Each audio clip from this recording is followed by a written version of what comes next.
الحمد لله رب العالمين وسبحان الله العظيم ولا حول ولا قوة إلا بالله العلي العظيم نحمده ونستعينه ونستغفره ونستهديه ونؤمن به ونتوكل عليه ونعوذ بالله من شرور أنفسنا وسيئات أعمالنا من يهده الله فلا مضل له ومن يضلل فلا هادي له وأشهد أن لا إله إلا الله وحده لا شريك له وأشهد أن محمدا عبده ورسوله أرسله بالهدى ودين الحق ليظهره على الدين كله ولو كره المشركون اللهم صل على محمد وعلى آل محمد كما صليت على إبراهيم وعلى آل إبراهيم إنك حميد مجيد اللهم بارك على محمد وعلى آل محمد كما باركت على إبراهيم وعلى آل إبراهيم إنك حميد مجيد أما بعد فإن خير الكلام كلام الله وخير السنن سنن محمد صلى الله عليه وسلم وشر الأمور محدثاتها وكل محدثة بدعة وكل بدعة ضلالة يا أيها الذين آمنوا اتقوا الله حق تقاته ولا تموتن إلا وأنتم مسلمون يا أيها الناس اتقوا ربكم الذي خلقكم من نفس واحدة وخلق منها زوجها وبث منهما رجالا كثيرا ونساء واتقوا الله الذي تساءلون به والأرحام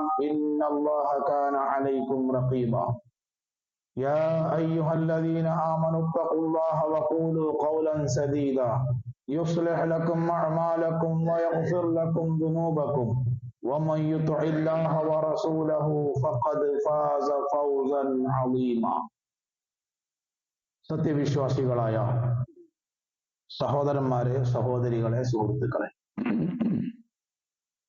അള്ളാഹുവിന്റെ നിയമ നിർദ്ദേശങ്ങളും വിധിവിലക്കുകളും ജീവിതത്തിലുടനീളം പാലിച്ചും പുലർത്തിയും പരിഗണിച്ചും തഖ്വയുള്ള, സൂക്ഷ്മതയുള്ള, ഭക്തിയുള്ള അടിമകളായി ജീവിക്കുവാൻ പരിശ്രമിക്കണം, പ്രാർത്ഥിക്കണം എന്ന് ആമുഖമായി എന്നെയും തുടർന്ന് നിങ്ങളിൽ ഓരോരുത്തരെയും വളരെ ശക്തമായ ഭാഷയിൽ ഞാൻ ഉണർത്തുന്നു, ഉപദേശിക്കുന്നു, വസിയത്ത് ചെയ്യുന്നു. അള്ളാഹു നമ്മെ അനുഗ്രഹിക്കുമാറാവട്ടെ. അള്ളാഹു സുബ്ഹാനഹു വ തആല ഈ മതം പൂർത്തിയാക്കി തന്നുകൊണ്ട്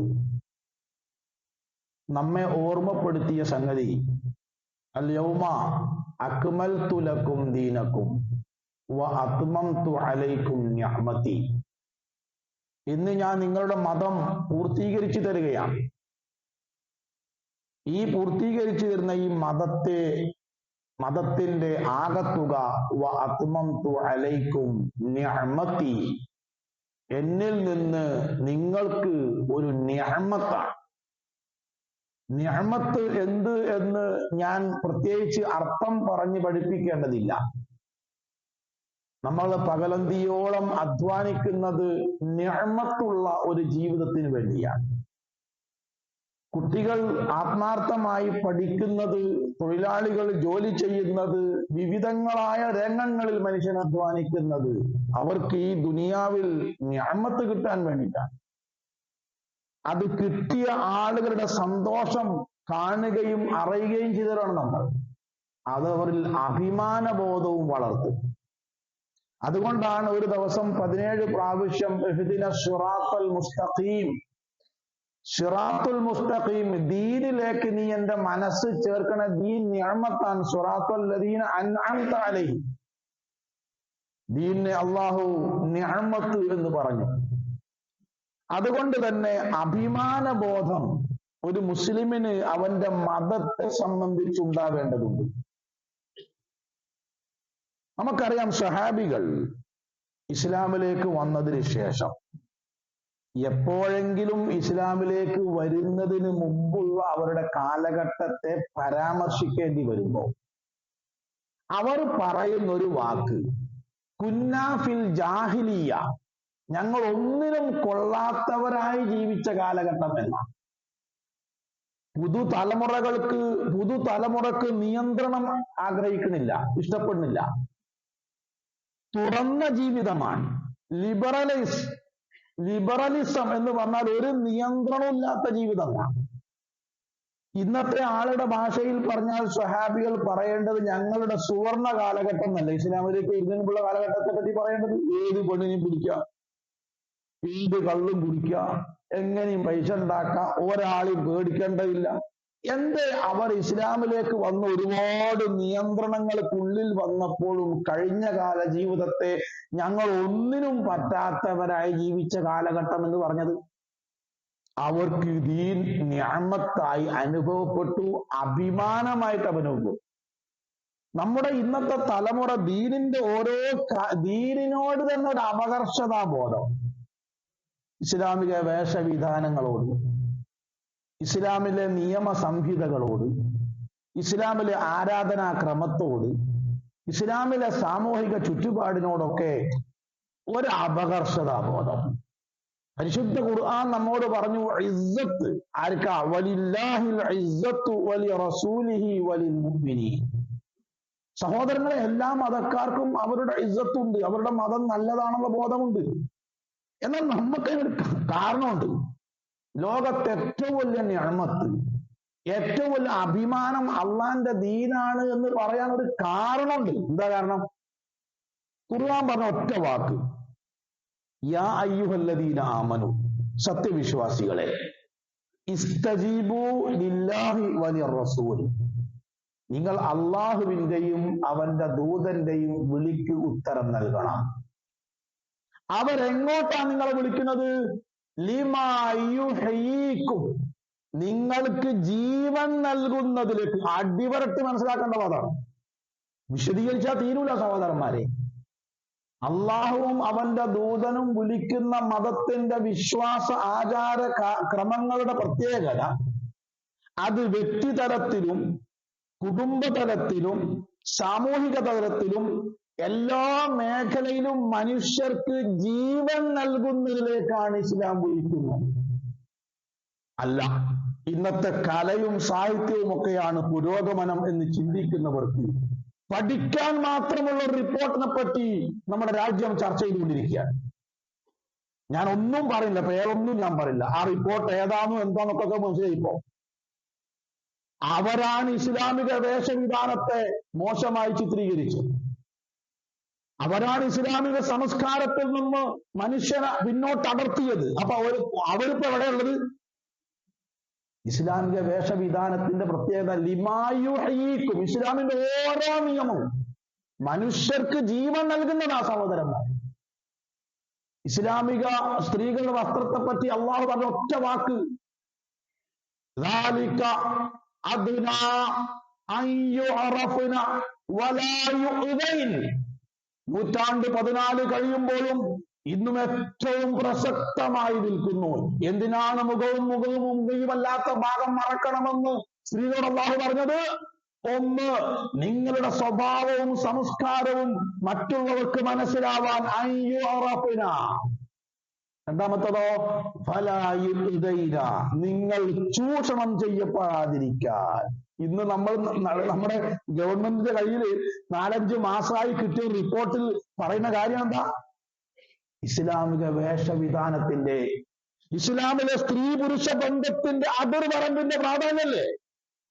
ഓരോ മേഖല എടുത്തു നോക്കി. പലിശ നിരോധിച്ചു 1400 കൊല്ലം മുമ്പ്. ചൂതാട്ടം, ലോട്ടറി നിരോധിച്ചു 1400 കൊല്ലം മുമ്പ്. ജീവൻ നൽകുന്നതാണ് നമുക്ക് മനസ്സിലാക്കിയപ്പോഴല്ലേ ഇസ്ലാം ഏത് നിയമ സഹോദരമാണ് ഇസ്ലാമിന്റെ പ്രത്യേകത. അതുകൊണ്ട് തന്നെ ഖുർആൻ പറഞ്ഞു, വമൻ അഹ്സനു ഖൗലൻ മിമ്മൻ ദഅ ഇലല്ലാഹ്, അല്ലാഹുവിലേക്ക് ക്ഷണിക്കുന്നവനേക്കാൾ, വഅമില സ്വാലിഹൻ, ആ ദീൻ ജീവിതത്തിൽ പകർത്തുന്നവനേക്കാൾ, വഖാല ഇന്നനീ മിനൽ മുസ്ലിമീൻ, ഞാൻ മുസ്ലിമാണ് എന്നതിൽ അഭിമാനം കൊള്ളുന്നതിനേക്കാൾ വലിയ നല്ല വർത്തമാനം പറഞ്ഞവനാരുണ്ട്? ഇസ്ലാമിക വേഷവിധാനം സ്വീകരിക്കുന്നവർ, ഇസ്ലാമിന്റെ വിശ്വാസ ആചാര സംഹിത സ്വീകരിക്കുന്ന പലർക്കും അവസാനം പറഞ്ഞത് ഉറക്കെ പറയാൻ കഴിയൂല. മുസ്ലിമാണ് ഞാൻ എന്ന് പറയാൻ ഒരു അപകർഷതാബോധം. അത് വേണ്ടതില്ല. കാരണം അള്ളാഹന്റെയും റസൂലിന്റെയും ഓരോ നിയമങ്ങളും പരിശോധിച്ചാൽ അതൊക്കെ നമ്മൾക്ക് ജീവൻ നൽകുന്ന, ഈ ലോകത്ത് ഉന്നതിയും ഇസ്സത്തും നൽകുന്നതാണ് എന്ന് ഓരോന്നും ഓരോ ദിവസവും നമ്മൾക്ക് വ്യക്തമായി കൊണ്ടിരിക്കുകയാണ്. ഇസ്ലാമിക നിയമ സംവിധാനത്തിന്റെ പ്രത്യേകത എന്താണെന്നറിയോ? മനുഷ്യൻ ശരീരവും ആത്മാവും കൂടിയതാണ്. മനുഷ്യന് ശാരീരിക ആവശ്യമുണ്ട്, ആത്മീയമായ ആവശ്യങ്ങളുണ്ട്. രണ്ടും പരിഗണിക്കുന്ന നിയമങ്ങളെ ഇസ്ലാമിലുള്ളൂ. ചില മതങ്ങളൊക്കെ ഉദിച്ചതുപോലെ അസ്തമിച്ചു പോയത് ആത്മീയ വശം പരിഗണിച്ചവർക്ക് ഭൗതിക വശം പരിഗണിക്കാൻ സാധിച്ചില്ല. ഭൗതിക വശം പരിഗണിച്ചവർക്ക് ആത്മീയ വശം പരിഗണിക്കാൻ സാധിച്ചില്ല. രണ്ടും പരാജയപ്പെട്ടു. ഭൗതിക ദർശനങ്ങൾ പരാജയപ്പെട്ടത് ആത്മീയ തലത്തെ അവഗണിച്ചതാണെങ്കിൽ, മനുഷ്യ നിർമ്മിതങ്ങളായ പല മതങ്ങളും ഉദിച്ചതുപോലെ അസ്തമിച്ചു പോയത് മനുഷ്യന്റെ ശാരീരിക ആവശ്യമെന്ത് എന്ന് മനസ്സിലാക്കുന്നത് പരാജയപ്പെട്ടതാണ്. ഇസ്ലാമിന്റെ വിശ്വാസകാര്യം നോക്കുക, എത്ര ലളിതമാണ്, എത്ര ലളിതമാണ് ഏകദൈവ വിശ്വാസം. ഒരു വിശദീകരണം ആവശ്യമില്ലല്ലോ. ആ അർബാബും മുതഫരിഖൂന ഖൈറുൻ അമില്ലാഹുൽ വാഹിദുൽ ഖഹാർ. ജയിലിൽ കിടക്കുന്ന സഹ തടവുകാരോട് യൂസുഫ് നബി അലൈഹി സ്വലാത്തു വസ്സലാം ചോദിച്ച ചോദ്യം, അല്ല ചങ്ങായിമാരെ, ഒരുപാട് ദൈവത്തെ തൃപ്തിപ്പെടുത്തലാണോ പ്രായോഗികം, അതല്ല ഒരു ദൈവത്തെ തൃപ്തിപ്പെടുത്തലോ? ആർക്കാ മനസ്സിലാവാത്തത്? അല്ല സഹോദരിമാരെ, ഒരു ഭർത്താവിനെ പരിചരിക്കലാണോ എളുപ്പം, ഒരുപാട് ഭർത്താക്കന്മാരെ പരിചരിക്കലാണോ? ലോകത്തേത് പെണ്ണിനാ മനസ്സിലാവാത്തത്? ലളിതമാണ് വിശ്വാസ കാര്യങ്ങൾ. ഇബാദത്തുകളോ മനുഷ്യന്റെ ആത്മീയ വളർച്ചക്കും ശാരീരിക വളർച്ചക്കും ഉപകരിക്കാത്ത ഒരു ഇബാദത്തും ഇസ്ലാമിലില്ല. നമസ്കാരത്തിലെ സുജൂദിനെ പറ്റി വലിയ പഠനം നടന്നുകൊണ്ടിരിക്കുന്നു. മനുഷ്യന്റെ മനസ്സിനെയും ജീവിത വീക്ഷണത്തെ വരെ സ്വാധീനിക്കാൻ നോമ്പ്, ഞാൻ പറയേണ്ടതില്ലല്ലോ. നമ്മളെക്കാളും ആത്മാർത്ഥമായി നോമ്പ് നോക്കുന്ന മുസ്ലിങ്ങൾ ഈ നാട്ടിലുണ്ടാവാൻ കാരണം നോമ്പ് എന്താണെന്ന് ഓർക്ക് മനസ്സിലായി, നമസ്കാരം എന്താണെന്ന് മനസ്സിലായി. സക്കാത്ത് കൊടുത്താൽ എങ്ങനെ സമ്പത്ത് വളരുക? സക്കാത്തിന്റെ അർത്ഥം തന്നെ വളർച്ചാന്നാ. ഇന്നല്ലേ ഇപ്പോഴല്ലേ അമൃത്യാസനെ പോലെയുള്ള, തോമസ് ഐസക്കിനെ പോലെയുള്ള, മൻമോഹൻ സിംഗിനെ പോലെയുള്ള സാമ്പത്തിക ശാസ്ത്രജ്ഞന്മാർക്ക് സക്കാത്ത് സമ്പത്ത് വളർത്തും മനസ്സിലായത് ഇപ്പോഴല്ലേ? ലിമാ യുഹ്യീക്കും 1400 കൊല്ലം മുമ്പാ പറഞ്ഞത്. ഈ പ്രവാചകന്മാരും അള്ളാഹു ക്ഷണിക്കുന്ന ഈ ദീൻ നിങ്ങൾക്ക് ജീവൻ നൽകുന്നതാണ്. എന്നാൽ ഇതൊക്കെ ഉണ്ടെങ്കിൽ എതിരെ അളവില്ലാത്തത് നമസ്കാരം നിർബന്ധം. നിസ്കരിക്കാത്തവൻ കാഫറ. പക്ഷെ യാത്രക്കാർക്ക് ജമ്മു കസറുവാക്കാം, ഒന്നുണ്ടാക്കാൻ കഴിയൂലേ? തയമ്മും ചെയ്താൽ മതി.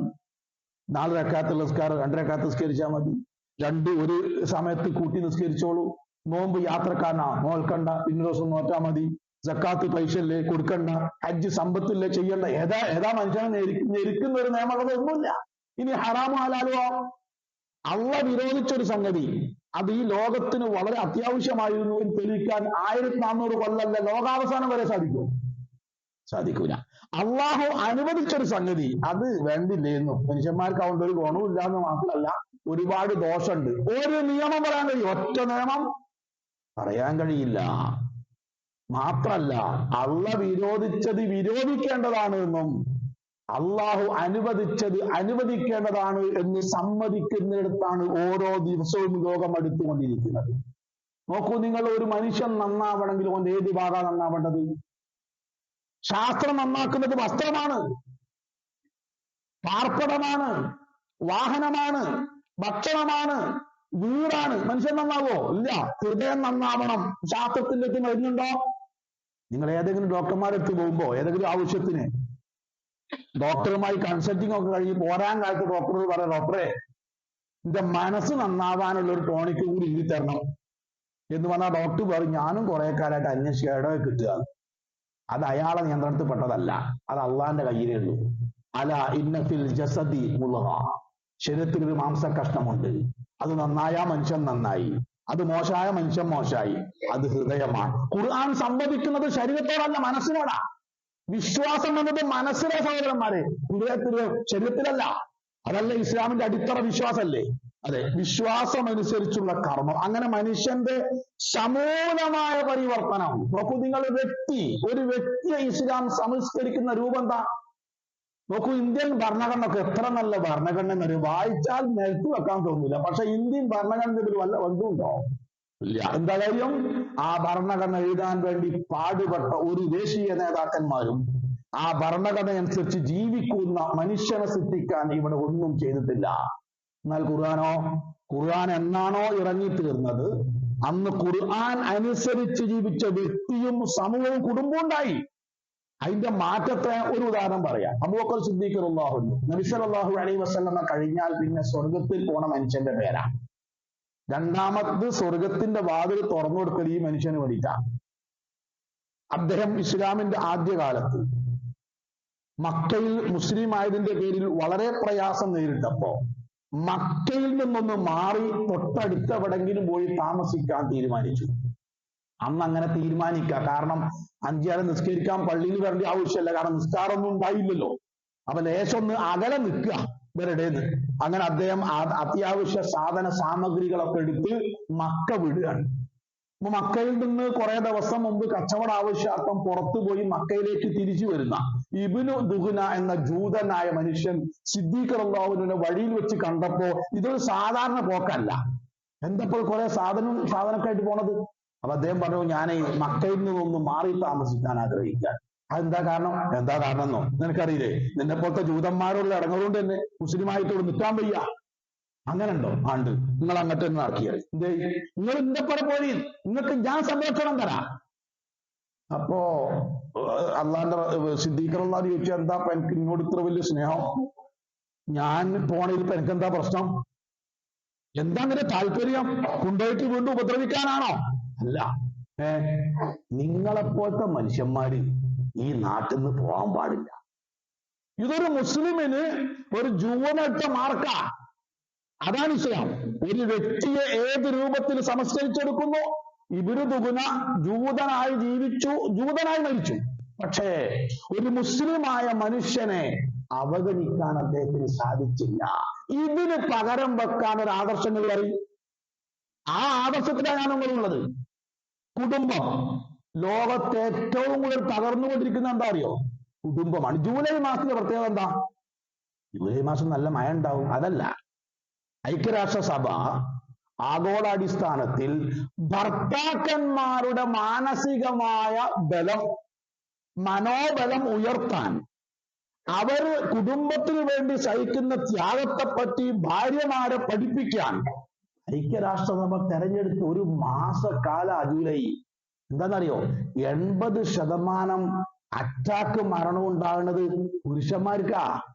ഈ വേദനയും ത്യാഗവും കുടുംബത്തെ പോറ്റാനുള്ള ചെലവും എല്ലാം സഹിച്ച് മരിച്ചുകൊണ്ടിരിക്കുക പുരുഷന്മാര്. നിങ്ങൾ ഈ തളിപ്പറമ്പിൽ ഒരു കൊല്ലത്തിൽ നടന്ന അറ്റാക്ക് മരണമൊക്കെ എടുത്ത് എത്ര പെണ്ണുങ്ങൾ ഉണ്ടാവും? ചിലപ്പോ ഒറ്റൊന്നും ഉണ്ടാവില്ല. ആണുങ്ങൾ മരിച്ചുകൊണ്ടിരിക്കുക. കാരണം എന്താ? അവനാണ് ഈ എല്ലാം സഹിക്കുന്നത്. അപ്പൊ എല്ലാം സഹിക്കുന്ന ഒരു സംഗതിയായി കുടുംബം മാറിയില്ലേ? മാറി. ആ കുടുംബം എന്നത് ഏറ്റവും സുന്ദരമായി പഠിപ്പിച്ചതാരാ? നബി സല്ലല്ലാഹു അലൈഹി വസല്ലമ. നബി സല്ലല്ലാഹു അലൈഹി വസല്ലമയുടെ വീടിന്റെ സ്ക്വയർ ഫീറ്റ് എത്രയാ? നമ്മുടെ ഏറ്റവും പൈസ ചെലവാക്കൽ അറക്കല്ലേ, അല്ലേ? കണ്ണൂർ ജില്ലയിൽ പെൺകുട്ടി എന്ന് പറഞ്ഞാൽ വേർപ്പ് വരാൻ കാരണം എന്താ സഹോദരന്മാരെ? ഒരു അറ ഉണ്ടാക്കണം. നബി സല്ലല്ലാഹു അലൈഹി വസല്ലമ 9 ഭാര്യമാരുമായി വളരെ സുഖകരമായി ജീവിച്ചു.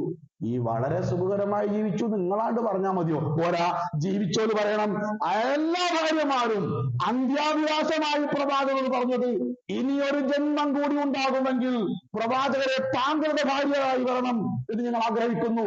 ഏത് വണ്ടിയാ സഹോദരന്മാരെ വീടിന് മുറ്റത്തുള്ളത്?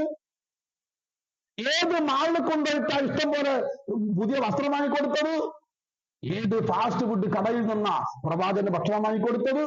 ഒന്നുമില്ലല്ലോ. ഇല്ല. അത് മാത്രല്ല, 3 മാസമൊക്കെ പ്രവാചകന്റെ വീട്ടിൽ എന്തിനാ നമ്മളിത് പറയണത്? അടുപ്പിൽ പാകം ചെയ്ത ഭക്ഷണം കഴിക്കാതെ ജീവിച്ച ഭാര്യമാർ. അപ്പൊ ഭക്ഷണമല്ല കുടുംബ ജീവിതത്തിന്റെ സുഖം, വാഹനമല്ല, വീടിന്റെ വലുപ്പമല്ല. 12 വയസ്സായ ഒരു കുട്ടി പ്രവാചകന്റെ വീട്ടിന്റെ ഉള്ളിൽ കയറി കൈ മേൽപോട്ട് കൊണ്ടിച്ചാൽ കൈ മുകളിൽ തട്ടും. അപ്പൊ എത്ര ഉയരം?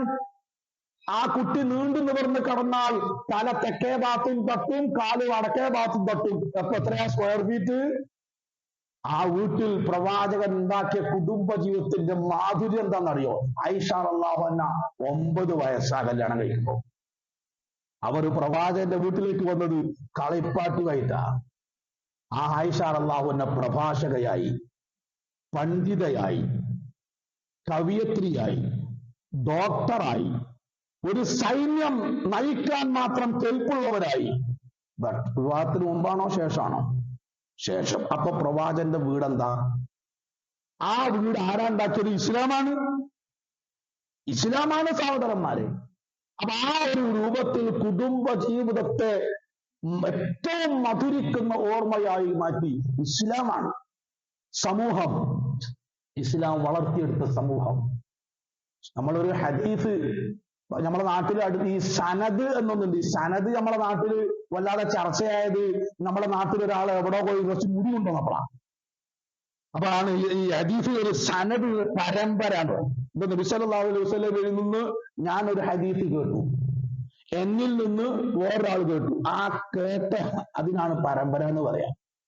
ആ ഹദീസ് നിങ്ങളെടുത്ത് എത്തിയാൽ നിങ്ങളത് സ്വീകരിക്കണമെങ്കിൽ ആ പരമ്പരയിലുള്ള വ്യക്തികളൊക്കെ വിശ്വസ്തന്മാരായിരിക്കണം.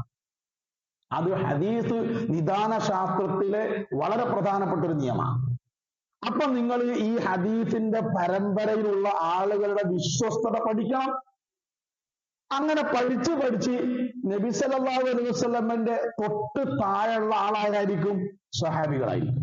അപ്പൊ നമ്മൾക്കൊരു ഹദീസ് കിട്ടി, നമ്മളിങ്ങനെ പഠിക്കാൻ തുടങ്ങി. എല്ലാരെ പറ്റി നല്ലോണം പഠിക്കണം. അങ്ങനെ പഠനം അവിടെ എത്തും.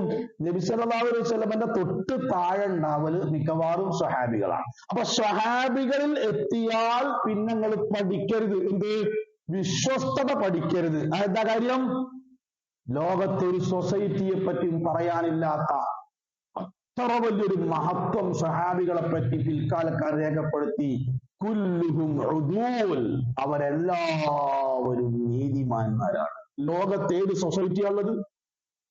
ഒരു പള്ളിയിൽ നിൽക്കുന്ന മുമ്പിലെ സഫിൽ നിൽക്കുന്ന ആളുകൾ, അല്ല ഒരു വീട്ടിൽ 4 or 5 മെമ്പർമാരുണ്ട്, 4 ആളും നല്ലവരാന്ന് പറയാൻ കഴിയോ? എന്നാൽ പ്രവാചകൻ വഫാത്താകുമ്പോൾ 1,13,000 സ്വഹാബികൾ ജീവിച്ചിരിപ്പുണ്ട്. മൊത്തം 2.5 ലക്ഷം. അവർ ലോകത്തിന്റെ എല്ലാ ഭാഗത്തും എത്തി. ആരെവിടെത്തിയാലും ശരി, കുല്ലുഹും ഉദൂൽ, അവരെല്ലാവരും നീതിമാന്മാരാണ്. ആണോ? ഇസ്ലാം വളർത്തിയെടുത്തതാ. ഫഇൻ ആമനൂ ബിമിസ്ലി മാ ആമൻതും ബിഹി ഫഖദ് ഇഹ്തദൗ. സൂറത്തുൽ ബഖറ. നിങ്ങൾ സ്വഹാബികളിൽ ആര് വിശ്വസിച്ചതുപോലെ വിശ്വസിച്ചാലും നിങ്ങൾ സന്മാർഗം പ്രാപിച്ചവരാവും. ഈ ഒരു അഭിമാനബോധം സഹോദരന്മാരെ നമ്മൾക്ക് ഉണ്ടാവണം.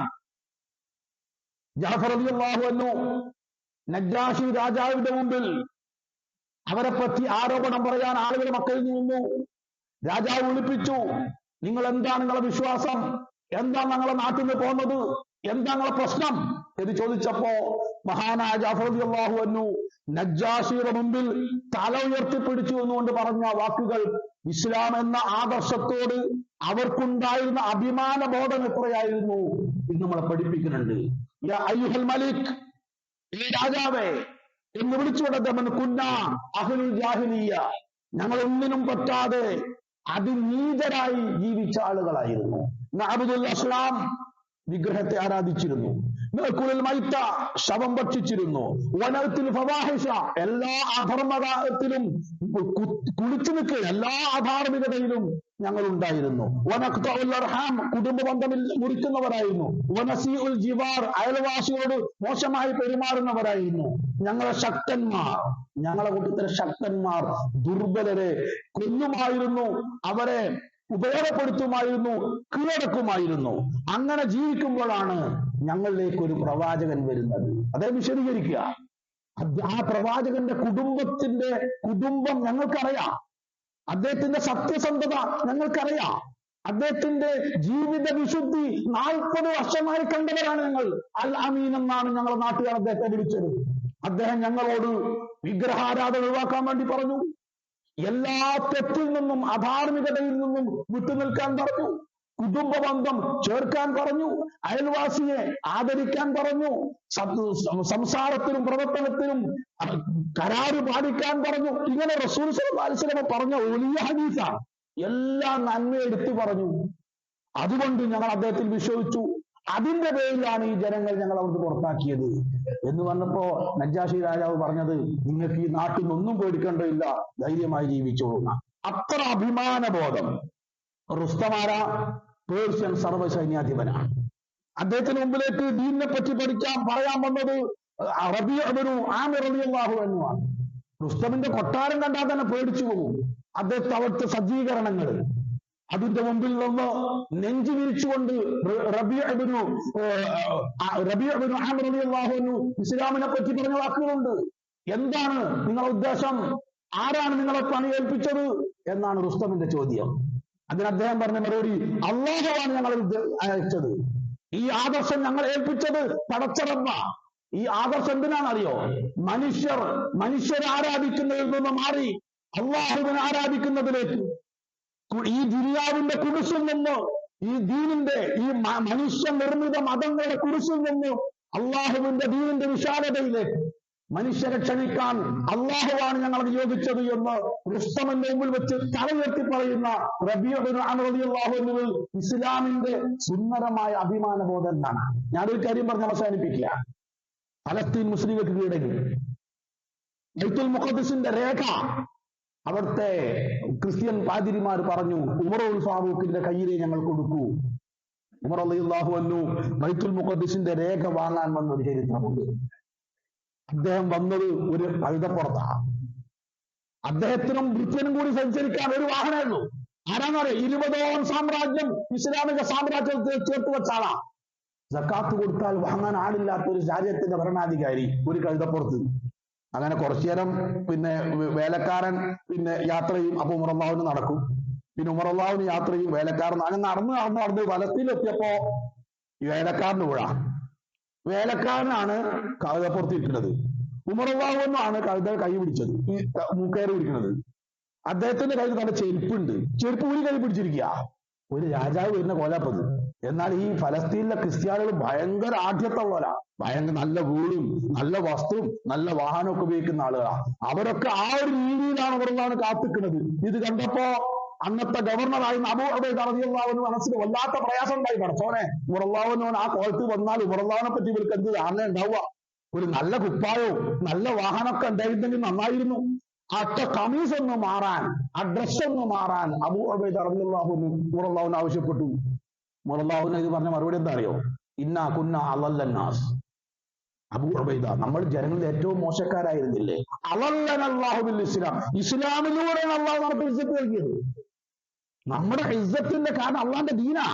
അല്ല ഞാൻ കുപ്പായല്ല, ഞാൻ ധരിക്കുന്ന വാഹനമല്ല, ഞാൻ താമസിക്കുന്ന വീടല്ല, ഞാൻ വഹിക്കുന്ന സ്ഥാനമാനങ്ങളല്ല അബൂ ഉബൈദ. ചരിത്രത്തിൽ എവിടെയെങ്കിലും അള്ളാന്റെ ദീനിനെ ഒഴിവാക്കി നമ്മൾ ഇസ്സത്തിന്റെ പിന്നാലെ പോയാൽ അള്ളാഹു നമ്മളെ നിന്നരാക്കി കളയും അബൂ ഉബൈദ. അത് ഇടിയാതി വർത്താനം പറയരുത്. അവരുടെ മനസ്സിൽ ഇസ്ലാമായിരുന്നു അഭിമാനം. ഇസ്ലാമാണ് ഏറ്റവും ഉന്നതം, അതാണ് അള്ളാഹുവിന്റെ നിഅമത്ത്, അതാണ് ഏറ്റവും വലിയ നിഅമത്ത് എന്ന രൂപത്തിൽ മതത്തെ മാറോട് ചേർക്കാൻ, മതത്തിന്റെ ഓരോ സാംസ്കാരിക ചിഹ്നങ്ങളെയും ആദരിക്കാൻ, മതത്തിന്റെ ഓരോ നിയമങ്ങളെയും മാറോട് ചേർത്ത് പിടിക്കാൻ സഹോദരങ്ങളെ നമ്മൾക്ക് സാധിക്കണം. അള്ളാഹു പരിശുദ്ധമായ ദീനുൽ ഇസ്ലാമിന്റെ വിശ്വാസ ആചാര കർമ്മ സ്വഭാവ മേഖലകളിൽ അതെല്ലാം വളരെ താല്പര്യത്തോടെ അഭിമാനബോധത്തോടെ മുറുകെ പിടിക്കുന്ന സത്യവിശ്വാസികളിൽ അള്ളാഹു നമ്മെ എല്ലാം ഉൾപ്പെടുത്തി അനുഗ്രഹിക്കുമാറാവട്ടെ. وعلى رسول الله وعلى آله الفائزين برضا الله اتقوا الله عباد الله. അള്ളാഹുവിന്റെ നിയമാവലികൾ സൂക്ഷിക്കണമെന്ന് ഒരിക്കൽ കൂടെ എല്ലാവരെയും ഉണർത്തുകയാണ്. ഒറ്റ കാര്യം മാത്രം, ഈ ഒരു അഭിമാന ബോധത്തിൽ നിന്ന് ഈ വിശ്വാസികൾ എങ്ങനെയാണ് അകന്നുപോയത്? നമ്മൾക്ക് സത്യത്തിൽ ഇസ്ലാമിന്റെ ഇസ്സത്ത് മുസ്ലിംകൾ എവിടൊക്കെ ലോകത്ത് ചെന്നോ അവിടെയൊക്കെ കിട്ടിയിട്ടുണ്ട്. നമുക്ക് ആ കിട്ടിയതിന്റെ ഒരു ഭാഗമാണ് മഹാപിള്ളമാർ എന്ന് ഈ നാട്ടിലെ അമുസ്ലിങ്ങൾ നമ്മളെ വിളിച്ചത്. മഹാപിള്ളമാരാണ് വിളിച്ച് മാപ്പിളയായി മാറിയത്. ഏറ്റവും നല്ല മനുഷ്യർ, അത് സ്വഭാവമാണ്, ഇത് സംസ്കാരമാണ്. അവരിവിടെ വന്നു, ഇവിടുത്തെ സംസ്കാരത്തിൽ ലയിച്ചു ചേരുകയല്ല ചെയ്തത്. ഇവിടെയുള്ള ആളുകൾ അവരുടെ സംസ്കാരത്തിലേക്ക് അങ്ങോട്ട് ചെല്ലുക ചെയ്തു. ഇന്ന് മുസ്ലിങ്ങളെ മുടി നോക്കി, നിങ്ങൾ ചെറിയ കുട്ടികളെ മുടി നോക്കി, ആ മുടിയിൽ പോലുമില്ലേ നമ്മളെ സംസ്കാരത്തോടുള്ള ഒരു അപകർഷതാബോധം പരിശോധിച്ച് നോക്കി. അവിടെ മുതൽ ഇങ്ങോട്ട് തുടങ്ങുക. പാശ്ചാത്യ സംസ്കാരത്തിന്റെ പിന്നാലെയാണ് എല്ലാവരും ഓടുന്നതിന് പിന്നാലെ നമ്മളും ഓടുന്നു. എന്താ ഉണ്ടാവുകയെന്നറിയോ? ഒരു സമൂഹത്തെ നശിപ്പിക്കാൻ എന്താ മാർഗം? ഒരാദർശത്തെ നശിപ്പിക്കാൻ എന്താ മാർഗം? ആ സംസ്കാരത്തിൽ നിന്ന് അവരെ തെറ്റിച്ചു കളയുക എന്നതാണ്. ഒറ്റ ചരിത്രം സ്പെയിൻ മുസ്ലിങ്ങൾക്ക് നഷ്ടപ്പെട്ടു. സ്പെയിൻ ഏതായാലും മുസ്ലിം സ്പെയിന്റെ ചരിത്രം എന്താ? യൂറോപ്പിലെ പാതിരിമാർക്ക് സ്വന്തം പേരെഴുതി ഒപ്പിടാൻ അറിയാതിരുന്ന ഒരു കാലഘട്ടത്തിൽ സ്പെയിനിലെ മുസ്ലിങ്ങൾ വാന നിരീക്ഷണം നടത്തുകയായിരുന്നു. അത്രമേൽ ശാസ്ത്രീയമായി ഉയർന്നൊരു സമൂഹം, അത്രമേൽ വൈജ്ഞാനിക ഉയർച്ചയുള്ളൊരു സമൂഹം. ആ സമൂഹത്തെ എങ്ങനെയാണ് നശിപ്പിച്ചത്? പാശ്ചാത്യ സംസ്കാരത്തിലേക്ക് അവരെ നയിച്ചു. ഇസ്ലാമിക സംസ്കാരം കൈയൊഴിഞ്ഞു. വാഹനത്തിനും വസ്ത്രത്തിനും ഭക്ഷണത്തിനും ആചാരങ്ങളിലും വീട് നിർമ്മാണത്തിനും വിവാഹത്തിലും ഒക്കെ പാശ്ചാത്യ സംസ്കാരം കടന്നു വന്നു. സ്വാഭാവികമായി സ്പെയിൻ മുസ്ലിങ്ങൾക്ക് നഷ്ടപ്പെട്ടു. അതുകൊണ്ട് സാംസ്കാരികമായ ശാക്തീകരണം എപ്പോഴും നമ്മൾ ചിന്തിക്കേണ്ടതാണ്. അങ്ങനെയാണ് സത്യത്തിൽ സ്പെയിൻ മുസ്ലിങ്ങൾക്ക് നഷ്ടപ്പെട്ടത്. അങ്ങനെയാണ് ഇസ്ലാമിക ചിഹ്നങ്ങളുള്ള രാജ്യങ്ങളെല്ലാം നഷ്ടപ്പെട്ടു പോയത്. അത് ഇന്നത്തെ ആധുനിക എന്താ പറയാ അടിമത്വം എന്ന് പറഞ്ഞാൽ ഒരു രാജ്യം മറ്റൊരു രാജ്യത്തെ കീഴടക്കലല്ല, ഒരു സംസ്കാരം മറ്റൊരു സംസ്കാരത്തെ കീഴടക്കലാണ്. നമ്മൾ ദീനിന്റെ മഹത്വം മനസ്സിലാക്കണം, ദീനിന്റെ ഗുണം മനസ്സിലാക്കണം. അള്ളാന്റെ ദീൻ മനുഷ്യന്റെ ജീവിതത്തിൽ നൽകുന്ന വെളിച്ചവും സമാധാനവും ശരിയായ റൂട്ടും മനസ്സിലാക്കി എത്ര കണ്ണഞ്ചിപ്പിക്കുന്നത് അപ്പുറത്ത് കണ്ടാലും ദീൻ മുറുകെ പിടിക്കാൻ നമ്മുടെ മക്കൾക്കും നമുക്കും ബോധമുണ്ടാവണം. അതിന് മദ്രസ പഠനം വളരെ ശക്തമായി തുടരേണ്ടതുണ്ട്. അതിന്റെ ഏറ്റവും പ്രധാനപ്പെട്ട എന്താ അറിയോ? ഇന്ന് നമ്മളെ മക്കളിൽ ദീനില്ലാത്തൊരു തലമുറ വളർന്നു വരാനുള്ള കാരണം അന്വേഷിച്ച് ബേക്കോട്ട് പോയാൽ മദ്രസ പഠനം മരിച്ചുപോയി എന്നതാണ്. അത് കേവലം മണിക്കൂറുകളോ ആഴ്ചയിൽ ഒരു ദിവസമോ അല്പസമയമോ ഒരു കാട്ടിക്കൂട്ടലോ ആയി മാറിയപ്പോ നമ്മുടെ സമൂഹത്തിന്റെ കൊച്ചുകുട്ടികളുടെ മനസ്സൊന്ന് ദീനിങ്ങനെ അകന്ന് പോയി. എന്താ പരിഹാരം? മദ്രസയിലേക്ക് തിരിച്ചു വരിക. ദീർഘമായ മതപഠനം, ശരിക്കുള്ള പഠനം നമ്മൾക്കും നമ്മളെ മക്കൾക്കും കൊടുക്കാൻ സാധിക്കണം. അള്ളാഹു അവന്റെ ദീനിനെ പറ്റി പഠിക്കാനും അതനുസരിച്ച് ജീവിക്കുവാനും അഭിമാനബോധത്തോടുകൂടി ദീനിനെ മാറോട് ചേർക്കുവാനും മരണം വരെ നമ്മൾക്ക് എല്ലാവർക്കും തൗഫീഖ് നൽകുമാറാവട്ടെ. അള്ളാഹുവെ, ഞങ്ങൾക്ക് വന്നുപോയ തെറ്റുകുറ്റങ്ങൾ നീ ഞങ്ങൾക്ക് വിട്ടുപുറത്ത് മാഫാക്കി തരണേ തമ്പുരാനെ. ഈ പള്ളിയിൽ ഞങ്ങൾ ഒരുമിച്ച് കൂടിയതുപോലെ നാളെ നിന്റെ ജന്നാത്തിൽ ഫിർദൗസിൽ ഞങ്ങളെയും ഞങ്ങളുടെ മാതാപിതാക്കളെയും ഭാര്യ ഭർത്താവ് സന്താനങ്ങളെയും മുഴുവൻ സത്യവിശ്വാസം നീ ഒരുമിച്ച് കൂട്ടി അനുഗ്രഹിക്കണേ തമ്പുരാനെ. ഞങ്ങൾ മരിച്ചുപോയ എല്ലാവർക്കും നീ മഹഫറത്തും മർഹമത്തും നൽകി അനുഗ്രഹിക്കണേ തമ്പുരാനെ. രോഗം കൊണ്ട് പ്രയാസപ്പെടുന്ന എല്ലാവർക്കും നീ ശിഫയും ആരോഗ്യവും നൽകി അനുഗ്രഹിക്കണേ തമ്പുരാനെ. വ്യത്യസ്ത ജോലികൾ ചെയ്യുന്ന ഞങ്ങളുടെ ജീവിത ഉപാധികളുടെ ഹൈറും ബർക്കത്തും പുരോഗതിയും പ്രദാനം ചെയ്യണേ തമ്പുരാനെ. അല്ലാഹുമ്മ ഖുൽ ലിൽ മുഅ്മിനീന വൽ മുഅ്മിനാത്ത്